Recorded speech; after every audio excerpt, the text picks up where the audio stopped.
My name is Nora Blake. I am 32 years old and I live in Anchorage, Alaska. I work as a logistics coordinator for a regional air freight company. My entire professional life revolves around calculating weight distribution for bush planes navigating the wilderness. If I make a mathematical error on a cargo manifest, a Cessna drops out of the sky. I view the world through the lens of balance. Every action has a counterweight. Every structure has a breaking point. But 3 months ago, I walked into a family courtroom and watched my mother, Brenda, drop to the floor. She did not trip. She fainted. Her designer purse hit the hardwood with a hollow thud right after a federal judge looked at the evidence I provided and ordered the bailiff to place my father in handcuffs. For years, my parents thought I was the quiet workhorse they could afford to sacrifice. They believed they could declare me an incompetent addict, pack me away to a facility, and drain every cent of equity I owned to save my older sister from a federal indictment. But here is the detail they overlooked. You cannot trap an auditor with fake paperwork. When the judge asked where my supposedly missing $80,000 really went, and I opened my red binder, my mother lost the ability to breathe. It was November. The Alaskan wind carried the scent of freezing rain and aviation fuel. I pushed open the front door of my apartment, expecting the familiar quiet of my own space. Instead, the air inside tasted thick.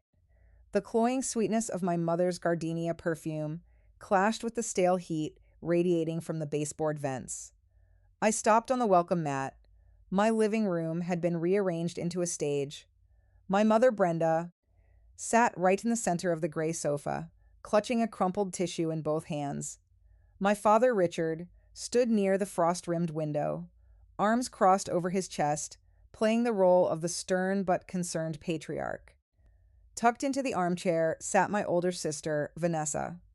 She wore a pristine cashmere sweater that looked like it had just stepped off a first-class flight from Seattle.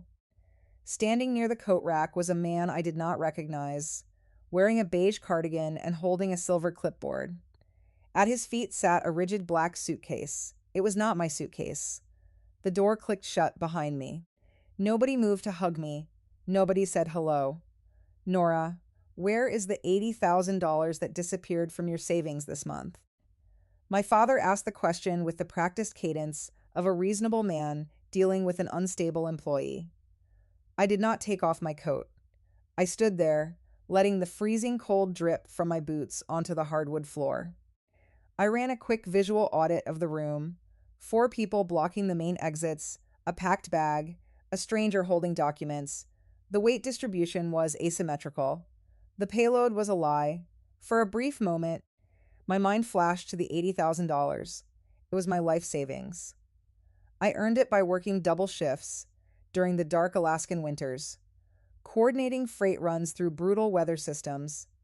3 weeks prior, I noticed a strange digital ping on my primary checking account, a tiny verification charge originating from a bank in Seattle. I did not call my parents to ask about it. I quietly moved every cent I owned into a protected forensic trust. I changed my passwords. I locked my credit. I did what an auditor does. I secured the cargo. They did not know that. They only knew the money was suddenly out of their reach. We know about the pills, Nora. Brenda spoke up, her voice wavering perfectly on cue. She dabbed at the corners of her eyes, careful not to smudge her expensive mascara. The secret addiction. You are destroying yourself. We just want our daughter back. I stared at her. I had not taken so much as a single ibuprofen since a dental crown procedure 3 years ago. I worked in an aviation industry subject to random federal drug testing. My system was cleaner than the snow outside. The stranger in the cardigan stepped forward, offering a warm, sympathetic smile. I am Dr. Evans. Your family hired me to facilitate this transition. There is a bed waiting for you at a dual diagnosis facility in Oregon. The transport van is idling down the street. Vanessa leaned forward, placing a manicured hand over her heart. Please, Nora, we flew all the way up here because we love you. Just let us help you. They were waiting for a reaction. They wanted tears. They wanted shouting. They wanted a frantic, defensive outburst they could point toward as undeniable proof of my mental instability. Instead, I unbuttoned my collar and let the silence stretch out. The heater ticked in the corner, measuring the seconds. I looked at Vanessa. Her luxury boutique in Seattle was supposedly thriving. Yet she flew to Anchorage on a random Tuesday to stage an intervention for an addiction she knew I did not possess. Dr. Evans prompted again, tapping his pen against the clipboard. An addict's finances always tell the true story. You drained your own high-yield savings account 3 weeks ago. The money is gone. Where did it go, Nora? He stepped closer and slid a stapled document across the glass coffee table. This is a standard medical intake form. Sign the front page and we walk out to the van quietly. Your parents are prepared to assume temporary power of attorney to pay your bills and maintain your apartment while you recover. Pay my bills, maintain my apartment. The puzzle pieces began to slide into their designated slots. I walked slowly toward the table, keeping my breathing even, and picked up the packet, guided by a habit born of auditing thousands of flight logs. I flipped to page 2. At the bottom of the second sheet, resting neatly on the authorization line, was my signature. It was an exquisite forgery, mimicking the sharp, specific loops I used on banking documents. The notary seal beside it carried a date from 2 weeks ago. They did not come to my apartment to secure my consent. They came to stage a crisis. They needed the neighbors to hear me shout. They needed a supposed medical professional to witness my breaking point, so the paperwork they had already falsified would hold up under legal scrutiny. I stood holding the clipboard, letting my eyes trace the deliberate curves of the forged signature. The ink was a crisp dark blue. Someone had practiced that signature. They studied canceled checks or old birthday cards, mapping the exact angle of how I cross my letters. The sheer calculation required to mimic my handwriting while planning to institutionalize me against my will chilled the air in the room further. I lowered the clipboard, placing it face down on the glass coffee table. I did not throw it. I did not snap at them. I kept my movements deliberate and slow. My parents always treated Vanessa like a pristine penthouse suite. She was the view they wanted the world to see. From the moment she opened her high-end fashion boutique in downtown Seattle, they poured their resources into maintaining her shiny exterior. They funded her launch parties. They bragged about her entrepreneurial spirit at every holiday dinner. I was the basement. I was the invisible load-bearing wall holding up the architecture of their preferred reality. When the roof leaked at our childhood home, I was the one who climbed up with a tarp and a staple gun. When our mother wrecked her sedan on black ice 3 winters ago, I managed the insurance adjusters and haggled with the mechanics. They relied on my competence to fix their mistakes, but they resented me for knowing those mistakes existed. Let us stop pretending, I said. My voice was flat and steady, slicing through the heavy scent of gardenia perfume. There is no addiction. There are no pills. If you want to talk about the $80,000, we can talk about it. My mother sniffled, gripping her crumpled tissue. Nora, you are confused. The drugs are clouding your judgment. We are trying to save your life. I ignored her and looked directly at my father. 2 weeks ago, I found a series of micro deposits on my primary checking account. 12 cents deposited and immediately withdrawn. A day later, 34 cents. Someone with a Seattle IP address was running automated ping tests, trying to verify if my routing number was active and unguarded. They were testing the perimeter before initiating a bulk transfer. Vanessa stopped adjusting her sweater. Her hands went perfectly still. I am a logistics coordinator. My job is to recognize when a cargo manifest does not balance. When I saw those ping tests, I did not ignore them. I walked into a bank branch downtown. I opened an irrevocable blind trust requiring dual-factor biometric authentication. I wired every single cent of my liquid assets into that trust. The $80, Zuzero is sitting behind a firewall that cannot be breached by an online transfer or a forged signature on a medical intake form. The silence that followed was distinct. It was not the quiet of a concerned family processing tragic news. It was the frantic, soundless recalculation of a boardroom, realizing their hostile takeover had just hit a concrete wall. My mother lowered her tissue. The practiced tears evaporated instantly. Richard stepped away from the window and reached into the inner pocket of his wool blazer. He pulled out a thick manila envelope. "You always think you are the smartest person in the room, Nora," he said, his voice stripped of all paternal affection. "This is a comprehensive power of attorney. It grants your mother and me full legal control over your financial assets, your real estate, and your medical decisions. The paperwork is ready. Once a licensed professional evaluates you and confirms your diminished capacity, this document activates. Your biometric firewall means nothing when a judge signs an order declaring you mentally incompetent." The trap grew sharper, bringing the true stakes into focus. This was never just about a quick wire transfer. The fake rehab intake form was only the first step. They intended to lock me inside a psychiatric facility, long enough to push the power of attorney through the court system. Once they held legal guardianship, they could drain the trust. They could take out loans against my apartment. They could dismantle my entire identity and route the proceeds straight to Seattle. "You cannot force me to sign that," I said. "And you cannot drag me out of my own home against my will. That is kidnapping."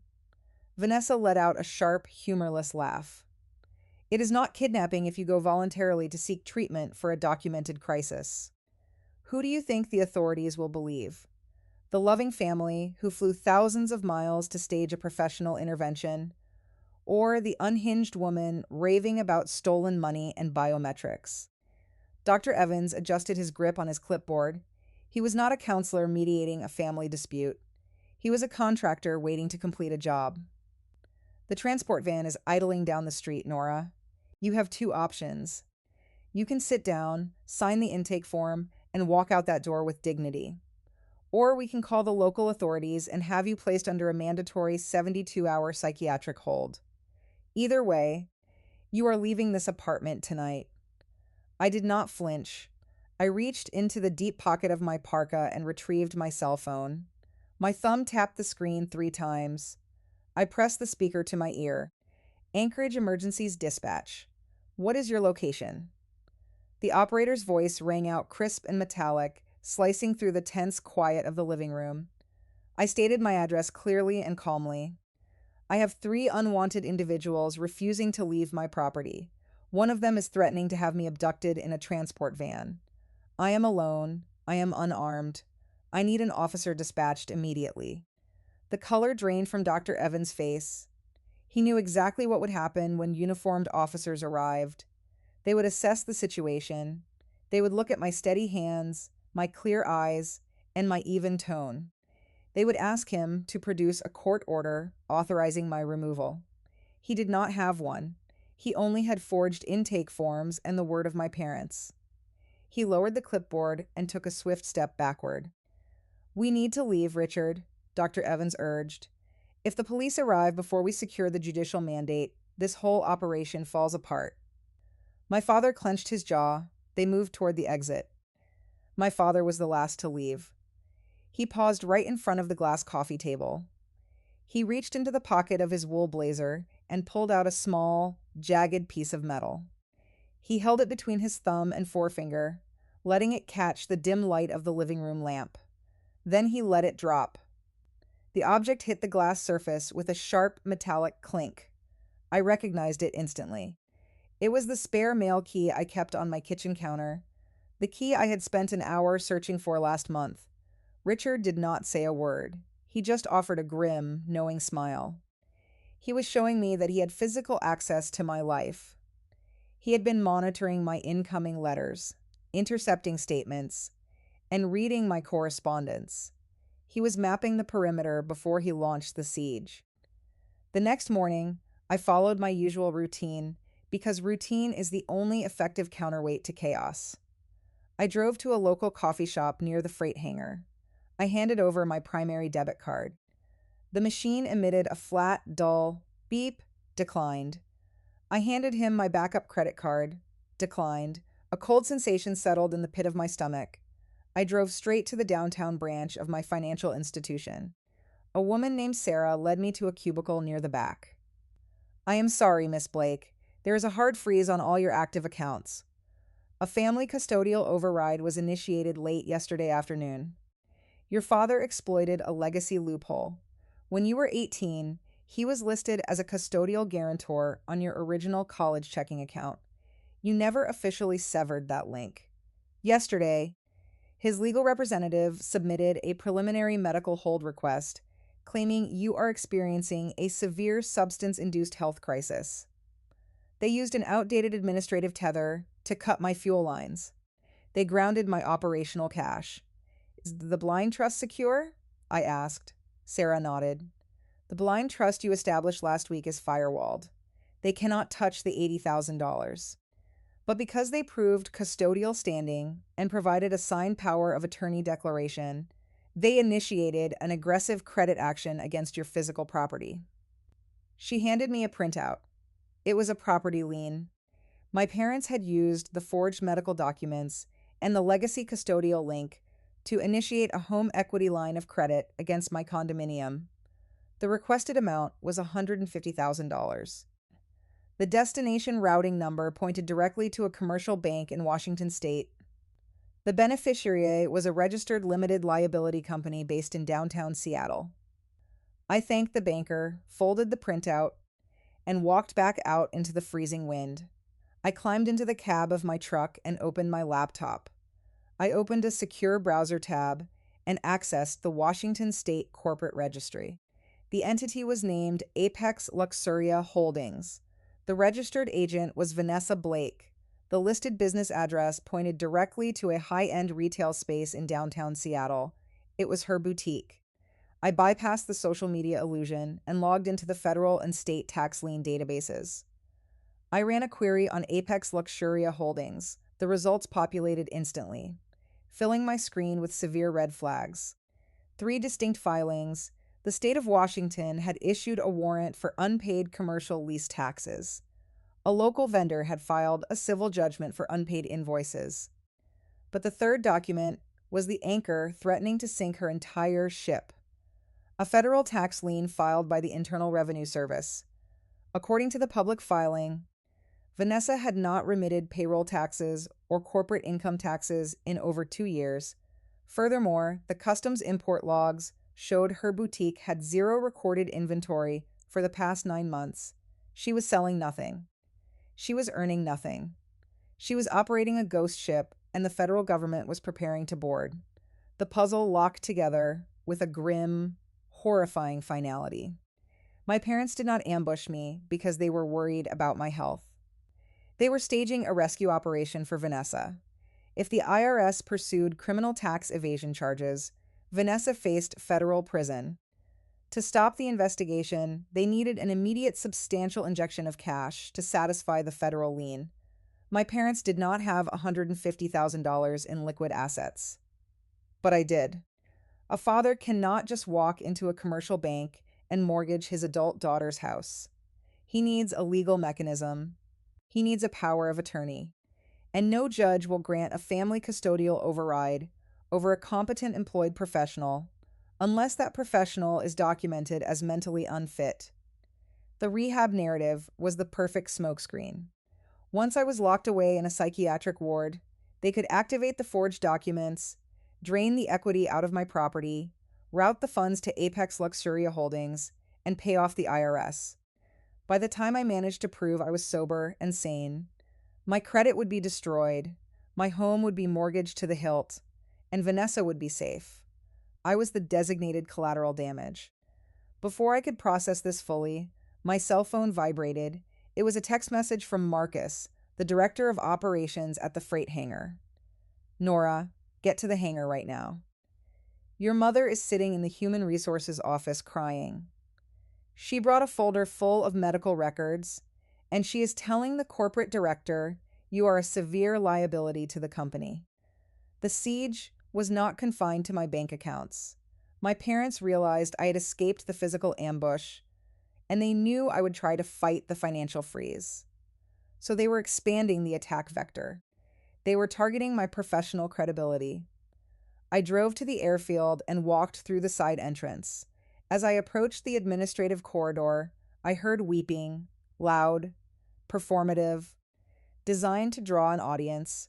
Through the glass walls of the Human Resources office, I could see my mother, Brenda, clutching a thick manila folder to her chest, her shoulders shaking with orchestrated grief. I pushed the glass door open and walked inside. The weeping stopped instantly. Whatever my mother is telling you, it is a fabricated domestic issue. It has no bearing on my employment. Brenda let out a sharp, dramatic sob. Please, Nora, do not lie to them. You are calculating load weights for aircraft. A single mistake fueled by your addiction could kill a pilot. She played her highest card. In the aviation logistics industry, safety is the only currency that matters. She placed the manila folder on the HR director's desk and slid it forward. At that exact moment, the heavy wooden door connecting the HR office to the executive suite swung open. Marcus, the director of operations, stepped into the room. He wore his usual faded leather flight jacket and carried a battered silver thermos. He looked at my mother, then at the HR director, and finally at me. He did not say a word. He walked over to the desk, picked up the manila folder, and gestured with his chin toward his private office. Nora, inside, he ordered. Mrs. Blake, you will wait right here. Behind closed doors, Marcus reviewed the documents in silence for 2 full minutes. Your mother claims you have a documented history of severe opioid abuse. She provided intake forms signed by a Dr. Evans. She also provided a transcript of a clinical therapy session from 3 years ago where you supposedly confessed to stealing prescription medication. 3 years ago, the timeline clicked into place. 3 years ago, a veteran pilot named Thomas crashed his Cessna during a freak whiteout over the Brooks Range. Thomas had taught me how to read my first manifest. The loss devastated the entire hangar. At the insistence of the company, I attended exactly 4 grief counseling sessions with an independent therapist. Those sessions were confidential. They had gained access to the therapist's files. Once they had the genuine documents, they altered the text. They erased my grief and replaced it with a fabricated addiction. They weaponized my only professional vulnerability. It is a forged document, Marcus. My parents are attempting to seize my home equity to bail my sister out of federal tax evasion charges in Seattle. This is a siege. Marcus studied my face. He had known me for 8 years. I believe you, Nora. I know a shakedown when I see one. But corporate policy was absolute regarding substance abuse allegations. I was officially suspended with pay pending an investigation. I set my keys and badge down on the oak desk. The metallic clink echoed in the quiet office. I drove back to my apartment. My operational base at the hangar was gone. My primary cash reserves were frozen. But they forgot that a logistics coordinator does not need cash to track a missing payload. I kept a fireproof lockbox bolted to the floor of my bedroom closet, containing several $1,000s in emergency cash. I spent an hour running encrypted searches for top-tier corporate investigators in Washington state. I found a forensic accountant named Elliot Cole, whose credentials included a decade working as an investigator for the Treasury Department. I called his office on a secure line. Elliot accepted the terms. He promised a preliminary structural report within 24 hours. At exactly 6 the following evening, my encrypted phone vibrated. Nora, I have the manifest, Elliot said, his voice carrying the weary tone of a man who spent his life looking at the darkest corners of corporate greed. But the cargo load is much heavier than you calculated. Go ahead. Vanessa is not the beneficial owner of the boutique. She is not the financial guarantor. She is listed merely as an operations manager. I stopped writing. Every legal document anchoring that boutique is registered to your social security number, Nora. Your name is on the commercial lease. Your credit profile was used to secure the revolving inventory loans. The federal tax identification number points directly to your pristine financial history. The depth of the betrayal struck me like a physical blow. They had not just stolen my money, they had stolen my name. But it gets worse, Elliot warned. Vanessa is not just failing to sell inventory. She is running a sophisticated wire scheme. She secures high interest commercial loans using your credit profile. Instead of buying merchandise, she funnels that capital into offshore vendor accounts under the guise of importing European luxury goods. The vendors do not exist. She is washing the money and keeping the profit. The IRS is not preparing to indict Vanessa, Elliot continued. They are preparing to indict you. As far as the federal government is concerned, you are the mastermind behind a multi-million-dollar corporate tax fraud operation. Vanessa is just a lowly employee. I closed my eyes. The entire architecture of my parents' master plan finally revealed its true, terrifying shape. The fake intervention in my living room, the forged medical documents, the attempt to freeze my cash and declare me incompetent. It was not just a smokescreen to steal $150,000 in equity. The primary objective was to build an ironclad alibi for their favorite child.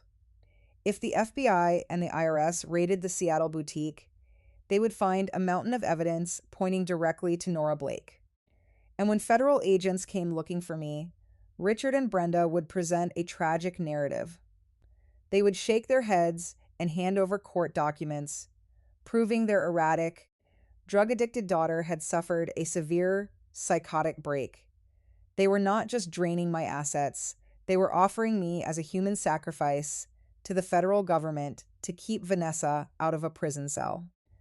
I thanked Elliot, instructed him to compile every digital footprint into a certified ledger, and ended the call. Then came the knock at my door.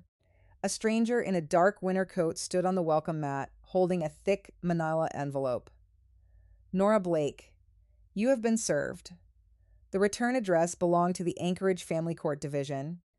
My parents had officially filed a petition for emergency adult guardianship. The mandatory hearing was scheduled to take place in exactly 72 hours. The countdown to my erasure had officially begun. I carried the manila envelope into the kitchen and dropped it onto the counter right next to the spare metal mailbox key my father had so deliberately left behind. I stared at that small, jagged piece of brass. The key was a crucial variable in their equation. For a federal tax lien to escalate to the level of property seizures and criminal indictments, the IRS must send a series of escalating warning letters to the registered agent. Because my social security number anchored the fraudulent Seattle boutique, those warning letters would have been mailed directly to my primary residence. I never saw a single piece of federal correspondence. My father had stolen the spare key over a month ago. He had been checking my physical mail, intercepting the government notices, and destroying the evidence. He controlled my incoming data stream, ensuring I remained blind to the federal noose, tightening around my neck, until he was ready to spring the trap. I needed to shift from defensive posture to offensive strategy. I had 72 hours until the emergency guardianship hearing. I opened a secure encrypted communication channel and messaged Elliot. I needed the raw metadata, the originating IP addresses for every document Vanessa submitted to the state of Washington. I also logged into my personal network router and pulled the historical access logs for the past 90 days. I found the anomaly buried in the logs from 3 weeks ago. A laptop utilizing a virtual private network had pinged my router, attempting to spoof my local network credentials. The intrusion occurred on a Tuesday afternoon when I was physically located at the freight hangar. I ran a trace on the originating IP address. The physical address attached to that broadband account was my parents' house.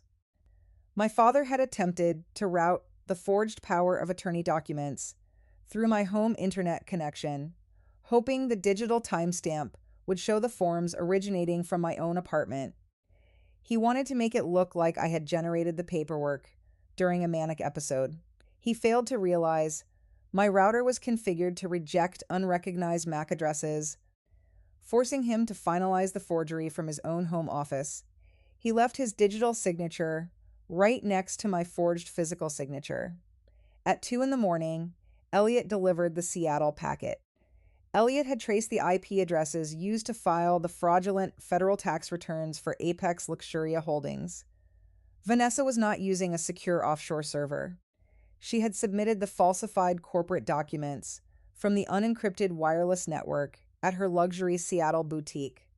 Furthermore, Elliot uncovered the digital receipt for the forged notary seal stamped on the power of attorney.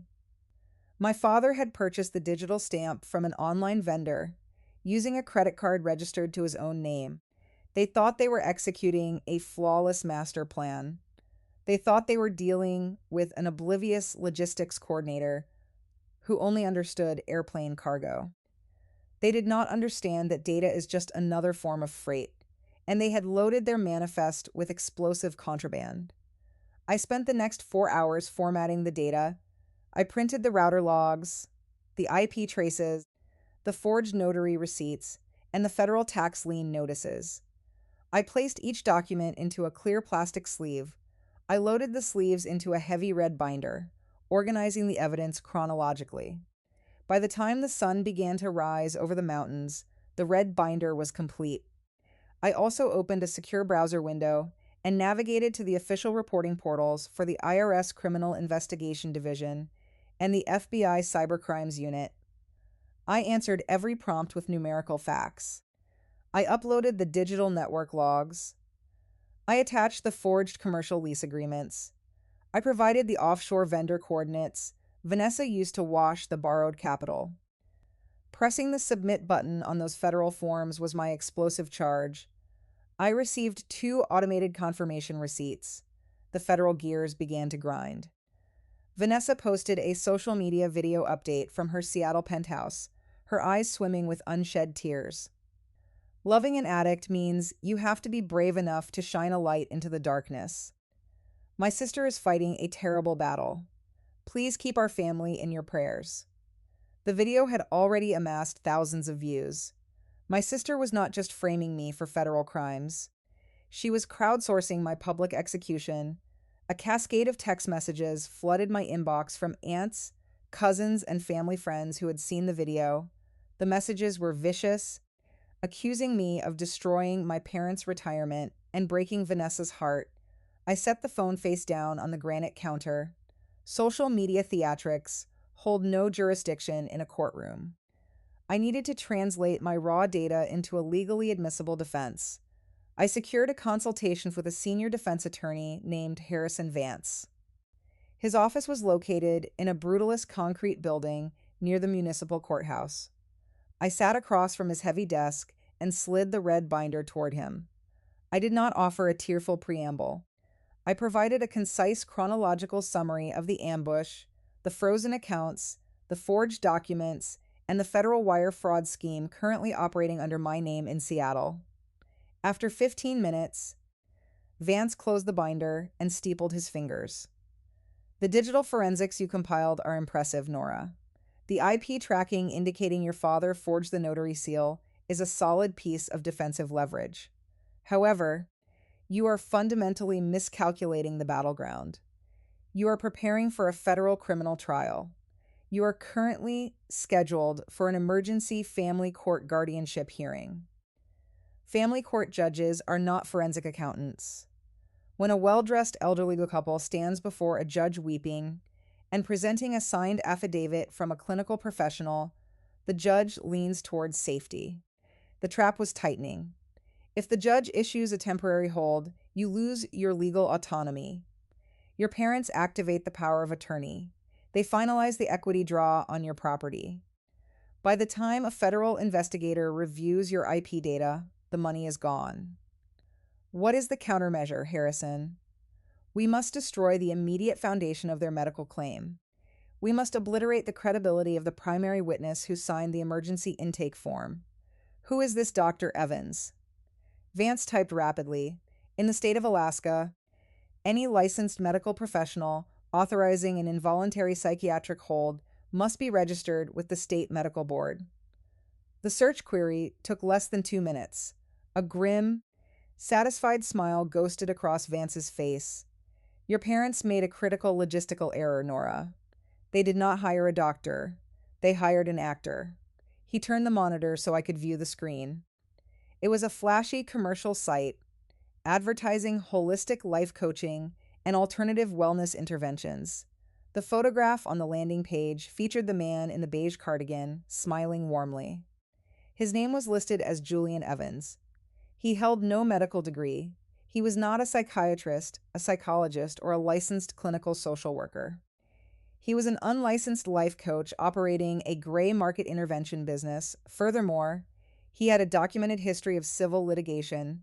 3 years ago, he was sued for insurance fraud after submitting falsified billing claims to a private health network. "We have our wedge," Vance said, his voice gaining a sharp, aggressive edge.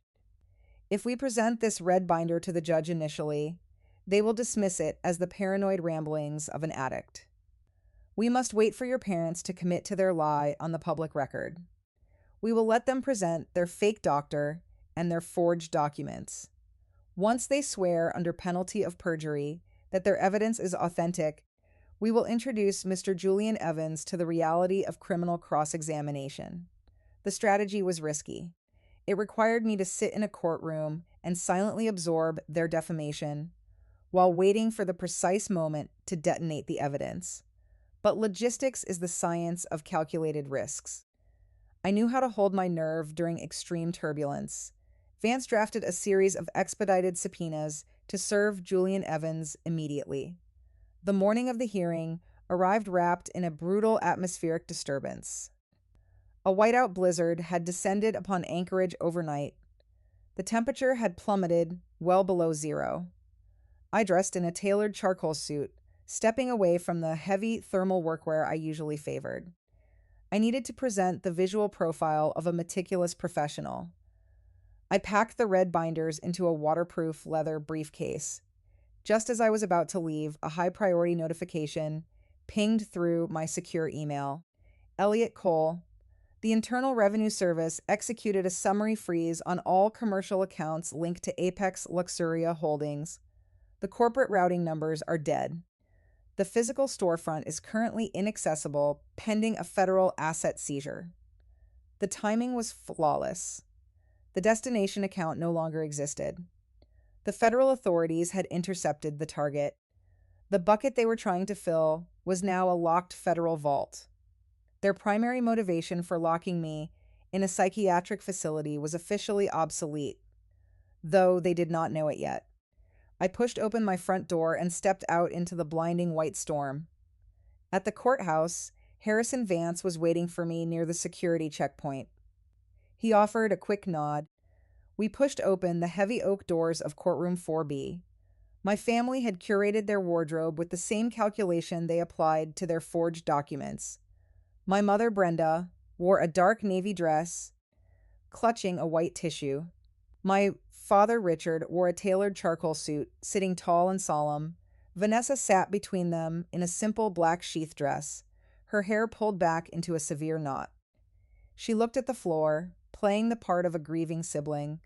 Judge Arthur Sterling entered the room and settled into his chair.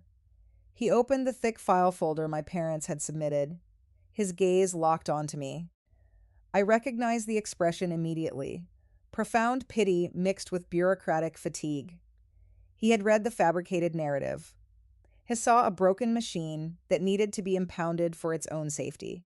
The attorney representing my parents, Gregory Thorne, stepped forward. "We are standing here today to save a young woman's life. Nora Blake is fighting a dependency that has compromised her judgment. 3 weeks ago, $80, Thousine vanished from her personal savings. Her parents attempted a loving intervention. They secured a bed at a specialized dual diagnosis facility. They brought a licensed professional to evaluate her condition. To support this petition, we formally present 3 critical exhibits. Exhibit A, a signed medical intake form. Exhibit B, clinical therapy transcripts establishing a multi-year history of substance abuse. Exhibit C, a power of attorney drafted to allow her parents to manage her estate. They executed their strategy flawlessly. Judge Sterling looked over the documents and nodded slowly. Does counsel for the respondent have an opening statement or any immediate objections? Harrison Vance stood up. Your Honor, we have no objections to the admissibility of these exhibits. In fact, we believe these specific documents are the absolute foundation of this entire proceeding. We request one minor procedural formality. We request that Richard Blake swear under oath and penalty of perjury that he has personal knowledge of the origin and authenticity of these three exhibits. The request seemed like a total capitulation. Richard stood up. A distinct smug smirk formed at the corner of his mouth. He believed we had surrendered. I swear under penalty of perjury that those documents are genuine and accurate representations of my daughter's medical and legal situation, Richard stated, his voice ringing with false sincerity. Thank you, Mr. Blake, Vance said, offering a polite nod. Your Honor, since the petitioner has sworn to the validity of the medical evaluation, we would like to call our first witness to the stand. We call Julian Evans to the stand, Vance announced. The smirk vanished from Richard's face. Vanessa snapped her head up, staring at the back of the room. The heavy oak doors swung inward. The man who had stood in my living room, wearing a beige cardigan, walked slowly down the center aisle. Today he wore an ill-fitting gray suit. His confident, professional contractor demeanor was entirely absent. He took his place in the wooden witness box. Vance walked to the podium. Please state your full name for the record. Julian Thomas Evans. Mr. Evans, you are listed as the attending medical professional on Exhibit A. Is that correct? Yes, I signed the initial authorization form. And what exactly is your professional medical title? Are you a psychiatrist? A licensed clinical psychologist? Evans gripped the edge of the wooden railing. Your Honor, I must invoke client-patient confidentiality. Vance turned toward me. I stood up. Your Honor, I formally and comprehensively waive all rights to medical privacy regarding any interactions with Mr. Julian Evans. I authorize full disclosure on the public record. Judge Sterling nodded. The privacy shield is removed. Mr. Evans, I am an alternative wellness facilitator, Evans mumbled. I operate a holistic life coaching consultancy. Do you hold a medical license issued by the state of Alaska? No. Do you hold a degree in clinical psychology? No. So when you stood in my client's living room, presented a medical intake form, and introduced yourself as Dr. Evans, you were operating without any legal or medical authority. Is that accurate? Evans wiped his forehead. I was hired as an intervention specialist.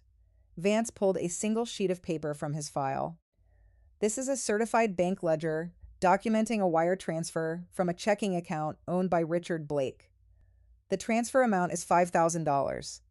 The destination account belongs to your holistic consultancy firm. Can you verify this transaction? Evans stared at the paper. Yes, that was my retainer fee. Your Honor, the witness has just confirmed he is not a medical professional. He has confirmed he received a $5,000 cash payment from the petitioner. We submit that Mr. Evans was paid $5,000 to act as a prop in an orchestrated ambush and to sign his name to a forged document designed to strip my client of her civil liberties. Objection, Thorne shouted. Overruled, Judge Sterling barked. The judge leaned forward, glaring at Evans. Mr. Evans, you have submitted a document to this court under the guise of a medical evaluation. You are not a medical professional. I will refer your file directly to the district attorney for criminal fraud charges. You are dismissed from this stand. Do not leave the courthouse. Evans scrambled out of the wooden box and practically ran down the center aisle. Judge Sterling turned his attention back to my father. Mr. Blake, you swore under penalty of perjury less than 20 minutes ago that these documents were genuine. Your medical authority has just admitted he holds no license and received a $5,000 cash payment. This court takes a very dim view of individuals manipulating the emergency guardianship system. Richard stood up, adjusting his tie. Your Honor, we acted out of desperate panic. The intervention specialist may have exaggerated his credentials, but the core crisis remains real. Our daughter is hiding a severe dependency.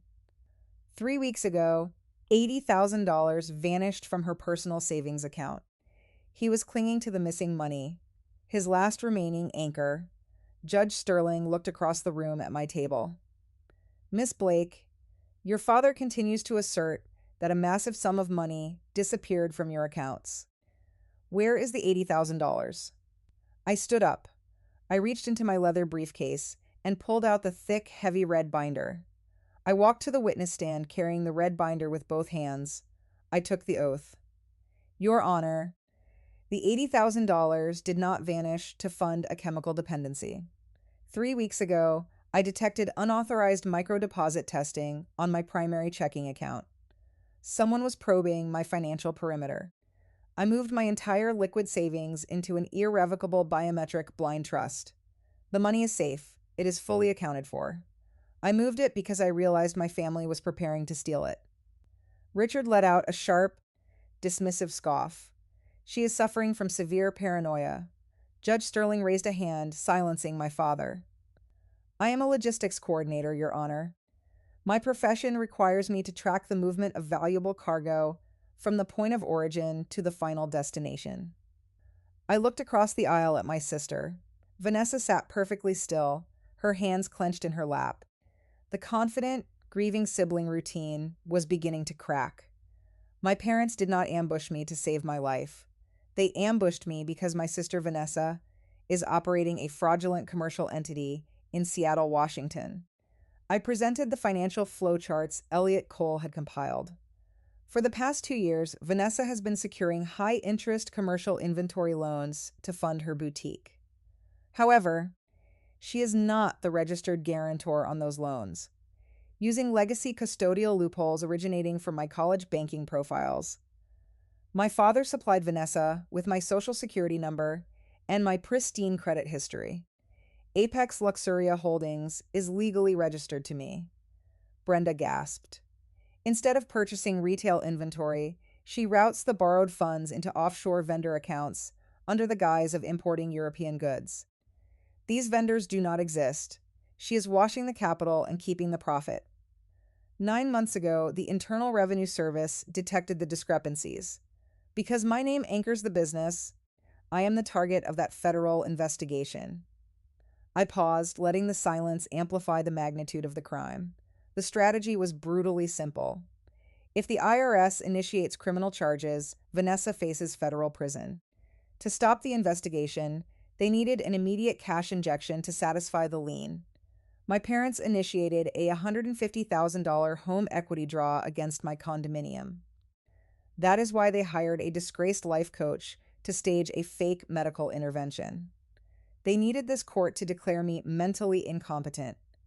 Once you sign the temporary medical hold, they would activate the forged power of attorney, drain the equity from my property, and route the cash to Seattle.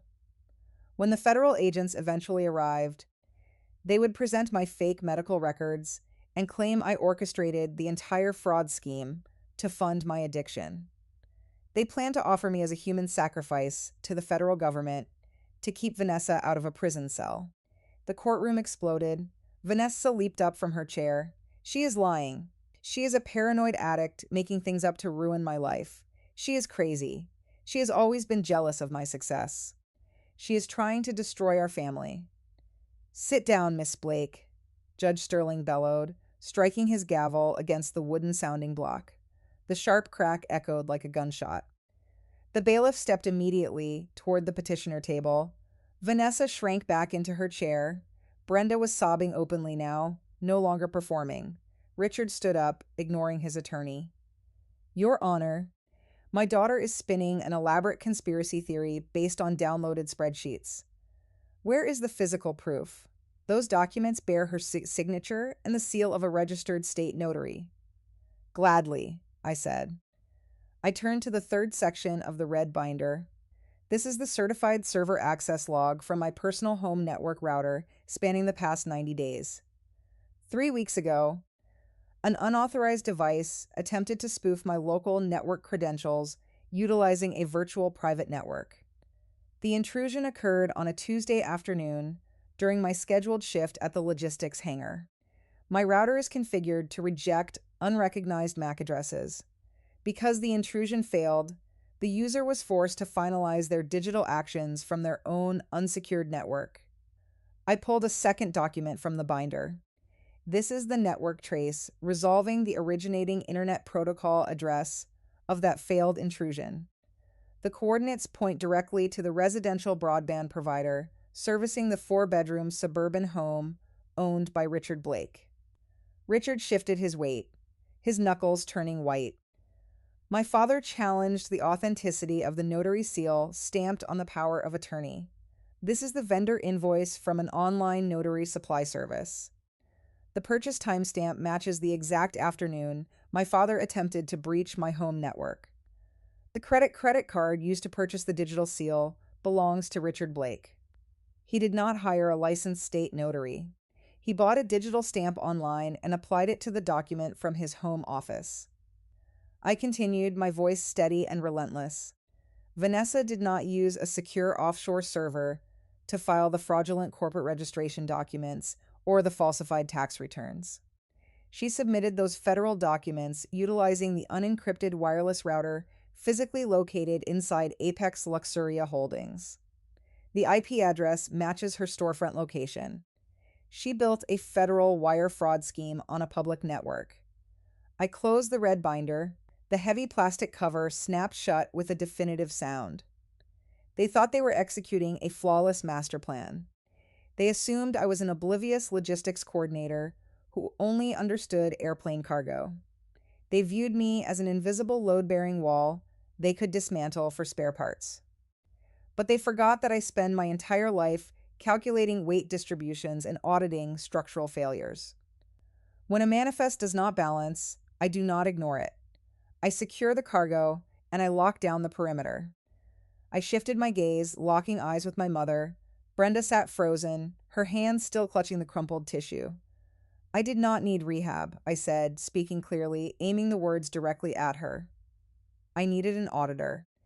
And because I recognized the structural failure 3 weeks ago, I submitted a comprehensive whistleblower report to the Federal Bureau of Investigation Cyber Crimes Unit and the Internal Revenue Service Criminal Investigation Division 48 hours ago.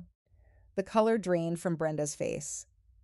As of 8 o'clock this morning, Pacific Standard Time, the Internal Revenue Service executed a summary freeze on all commercial accounts linked to Apex Luxuria Holdings. The corporate routing numbers are dead. Federal agents have seized the physical storefront inventory pending a criminal tax evasion inquiry. The bucket you were trying to fill with my stolen home equity is now a locked federal vault. There is no boutique left to save. Vanessa's eyes widened in absolute horror. The glossy luxury lifestyle, the social media adoration, the curated illusion, all gone, annihilated by federal seizure protocols. She let out a low guttural moan, curling inward. Richard staggered backward, collapsing into the seat, staring blankly at the floor. But it was Brenda who absorbed the full catastrophic impact. She stared at me, her eyes rolling back. Her body went entirely limp. She slipped out of the heavy wooden chair, collapsing onto the linoleum floor. Her designer purse tumbled from her lap, hitting the ground with a hollow thud, spilling lipstick and keys across the aisle. She lay motionless on the cold floor, genuinely unconscious. The courtroom erupted into total chaos. Vanessa screamed, dropping to her knees beside our mother. The court clerk grabbed the heavy black telephone, rapidly dialing emergency medical services. Judge Sterling slammed his gavel repeatedly. Bailiff, secure the room. Clear the gallery and get paramedics in here immediately. I remained seated at the respondent table. I did not stand up. I did not rush to my mother's side. I watched the frantic medical response unfold with the detached clinical observation of an auditor reviewing a crash site. The chaos in front of me was not a tragedy I caused. It was the inevitable result of a structural failure they had engineered themselves. They loaded the cargo wrong. They ignored the stress fractures. They flew the plane directly into a mountain. As the paramedics lifted my mother onto the stretcher, Gregory Thorne stepped forward. Your Honor, in light of the evidence introduced by the respondent and the highly irregular nature of the petitioner's exhibits, I must formally request immediate withdrawal as counsel of record for Richard and Brenda Blake. Richard stared at his lawyer, his jaw dropping. You cannot leave us. We paid you a retainer. I cannot represent a client who utilizes my services to submit fraudulent instruments to a judicial officer, Thorne replied. Your motion to withdraw is granted, counselor. You are excused. Richard stood up, straightening his tie. He assumed the hearing was over. He believed he could walk out of the courthouse and regroup. Mr. Blake, Judge Sterling commanded, you are not dismissed. Remain exactly where you are. Based on the overwhelming physical and digital evidence provided by the respondent demonstrating extensive forgery and fraudulent intent, this petition for temporary adult guardianship is dismissed with prejudice. The preliminary medical hold is voided. The respondent retains full legal autonomy over her person and her estate. The invisible tethers holding my bank accounts hostage snapped.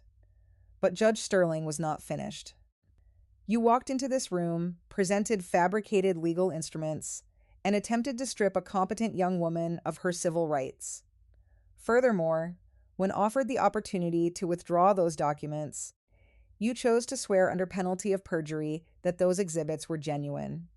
That is a felony, Mr. Blake. It was a direct fraud upon the court. Judge Sterling looked past my father, signaling the uniformed bailiff. Detain the petitioner. He is to be held in the municipal holding cells, pending a formal arraignment for perjury and the submission of fraudulent instruments. The bailiff stepped forward, unhooking the metal handcuffs. Vanessa panicked. I had nothing to do with this. I live in Seattle. I did not forge anything in Anchorage. I just came to support my mother. Miss Blake, Judge Sterling said, shifting his glare to my sister. You aided your parents in this fraudulent petition today to cover your own tracks. Detain her as well. We will let the federal authorities know she is ready for transport when they finalize their asset seizure in Washington. The bailiff approached Richard first. Click, click, click, click. The ratcheting sound of the metal teeth locking into place was crisp and definitive. It was the sound of a closing valve shutting off the fuel supply to a defective engine. He moved toward Vanessa. She sobbed, pulling her arms against her chest. Click, click, click. The twin sounds of the handcuffs echoed through the large, empty courtroom. The trap my parents spent weeks building. The forged documents, the fake doctor, the careful manipulation of my extended family had successfully caught its prey. They had built a flawless cage and walked themselves right inside it. I remained seated at the respondent table throughout the entire process. I did not offer a parting insult. I did not demand an apology. I simply watched the systemic correction take place. I stood up, lifted the briefcase by the handle, and walked down the center aisle. I passed my father, who stood with his hands bound, staring at his expensive leather shoes. I passed my sister, who was weeping openly, her mascara running down her cheeks, grieving for the luxury lifestyle she would never see again. I did not stop. I did not look back. I pushed open the heavy oak doors and stepped out into the quiet corridor, leaving the defective machinery behind me. The manifest was clear. The cargo was secure. It was time to find a new flight path. 6 weeks have passed since that morning. The dust generated by the collapse of my family has settled, leaving a stark new landscape in its wake. Vanessa never returned to her Seattle penthouse. Following her detention in the municipal holding cell, federal authorities coordinated her transfer to Washington State. She is currently out on bail awaiting trial under a multi-count federal indictment for wire fraud and criminal tax evasion. The Internal Revenue Service Criminal Investigation Division dismantled Apex Luxuria Holdings piece by piece. Agents seized the physical storefront, liquidating the remaining fixtures. Her curated social media profiles are deactivated. The glossy illusion she spent years cultivating evaporated the moment the federal government audited her reality. She faces a mandatory minimum prison sentence if convicted. Richard is currently facing felony charges for perjury and identity theft. He relies on an overworked public defender. The confident patriarch who tried to orchestrate my involuntary commitment now spends his days reviewing plea deals in a sterile county jail consultations room. My mother Brenda, survived her dramatic collapse. The paramedics determined her fainting spell was induced by acute psychological shock. She was discharged 3 days later, but she had no home to return to. She currently resides in a budget motel on the outskirts of the city. There are no gardenia perfumes or designer purses in that room. She sacrificed her reliable daughter to protect her golden child and ended up with neither. My professional restoration occurred the morning after the court hearing. I drove my truck back to the logistics hangar. Marcus reached into his desk drawer and pulled out my plastic identification badge and my heavy ring of security keys. He slid them across the wooden surface. The medical review board received the updated court disposition. The suspension is lifted. Human Resources is processing your back pay. He poured a steaming measure of black coffee into a ceramic mug, pushing it toward the edge of the desk. Is your cargo secure, Nora? The manifest is balanced, Marcus. Good. We have a heavy load heading to Point Hope this afternoon. I need you on the floor. I walked out of his office and back onto the tarmac, stepping into the rhythm of my own life. The $80,000 sitting in the biometric blind trust remained untouched during the entire ordeal. I decided that money needed a new operational purpose. Last week, I finalized the purchase of a small commercial property in Juneau, Alaska. The building sits near the waterfront, smelling of pine needles and salt spray. I am keeping my job at the hangar coordinating freight from Anchorage, but I am using the new property to launch a specialized financial literacy initiative for young women entering the workforce. The curriculum does not focus on basic budgeting. I teach these women how to read corporate ledgers. I teach them how to identify unauthorized credit inquiries and how to lock their digital perimeters. I show them how to navigate legacy banking loopholes so they never become the unwitting guarantors of someone else's mistakes. I train them to recognize the early warning signs of financial abuse. I teach them to stop being the invisible load-bearing walls for people who refuse to carry their own weight. I am teaching them how to audit their own lives. The journey from the cold living room ambush to the quiet peace of the Juneau waterfront taught me the most valuable lesson of my existence. When you realize the people you trust are building a cage around you, the instinct is to fight back with raw emotion. The instinct is to scream your innocence and demand fairness. But screaming only gives them the erratic reaction they need to justify their false narrative. When people try to rewrite your reality, do not scream. Just show them the receipts. The truth does not need to be loud to be undeniable.